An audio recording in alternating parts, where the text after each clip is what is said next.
Asian highway bypass ও ঢাকা সিলেট মহাসড়কে নির্মাণ কাজ চলমান থাকায় কোলাকান্দাল থেকে জিন্দা ও কাঁচপুর পর্যন্ত সবসময় যানজট লেগে থাকে।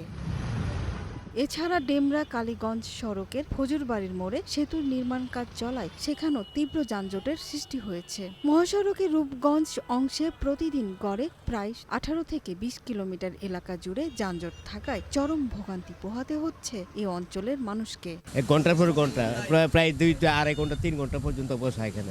কাশপুর থেকে জাম ঠেলতেছি এই পর্যন্ত এই জামে ম্যাক্সিমাম এখান থেকে গাউসিয়া পর্যন্ত যাইতে এখনো মনে করেন আরো ঘন্টা ট্রেকের দরকার, অথচ রাস্তা 1 কিলো না।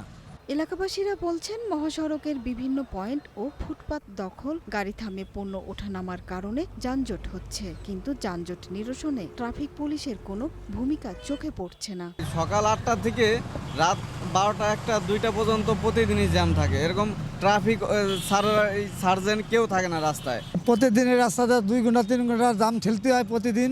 জামের পুলিশের কোনো পদক্ষেপ নেয় না। এখন পুলিশের জায়গায় জায়গায় খাড়াই থাকে এবং আমাকে রাস্তা ক্লিয়ার করে না। এছাড়া রূপসী, বড়পা, বিশ্ব রোড, যাত্রামুড়া, কালনী, মুড়াপাড়া বাজার, কাঞ্চন সেতু সহ বিভিন্ন সড়কে প্রতিদিন দীর্ঘক্ষণ যানবাহন আটকে থাকছে। কাঞ্চন হাইওয়ে পুলিশ বলছে, যানজট নিরসনে হাইওয়ে পুলিশ কাজ করছে। আমাদের ফোর্স ডিপ্লয়মেন্ট আছে, আমরা কাজ করি ব্রিজের আন্ডারপাসের এখানে কাজ করি, উপরেও আমাদের ফোর্স থাকে সবসময়। যতটুকু সম্ভব আমরা চেষ্টা করতেছি যানজট নিয়ন্ত্রণে রাখার জন্য। আশা করতেছি খুব শীঘ্রই উইদিন 1 উইক রাস্তা ক্লিয়ার হয়ে যাবে, 2টা লেন ওপেন হয়ে যাবে, তখন জনদুর্ভোগ অনেকাংশে কমে যাবে। রোজার ঈদের আগেই মহাসড়ক যানজট মুক্ত করার বিষয়ে উদ্যোগ নিতে সংশ্লিষ্ট কর্তৃপক্ষের প্রতি আহ্বান জানিয়েছেন এলাকাবাসী। সুরাইয়া অনু, গ্রিন নিউজ ডেস্ক।